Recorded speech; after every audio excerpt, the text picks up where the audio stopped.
Matt, every time the president is abroad, I got to tell you, I am reminded of the entire frame and argument of his presidential election. Challenges at home, challenges abroad. America needed someone day one who would be able to hit the ground running. I mean, in the lead up to this high stakes international trip, he was talking about Bidenomics, which I find incredibly difficult to pronounce. I will concede that point. But talking about how the agenda of this administration, the economic agenda of this administration, has actually yielded unprecedented results. Now he's off to the NATO summit.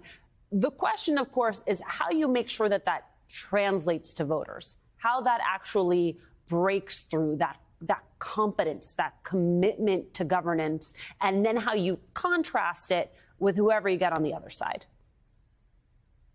Well, it's actually the only way to do it is if voters actually start feeling that it's true, even if one can present facts to be true, if voters don't feel it to be true, they're not going to listen to it. And so my feeling about this is they should play this out as it exists for the next 9 or 12 months, see where things are come next June or July, which is where it's most important, where the economy stands, who has the advantage on it, the Republicans or the Democrats, what Joe Biden's job approval number is next summer. And then you have to make a fundamental decision. If they are where they are today, my argument would be don't make this about the economy and don't make this a referendum on Joe Biden.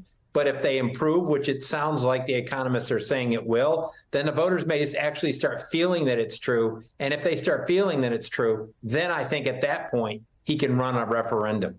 Right. I mean, if you're trying to draw the contrast, it strikes me that this spring you had Ron DeSantis walking back his comments, calling Russia's war in Ukraine a, quote, territorial dispute. I wonder, watching this week, how it gives the president an opportunity and a chance to contrast his vision, his version of American diplomacy with other folks in the GOP field.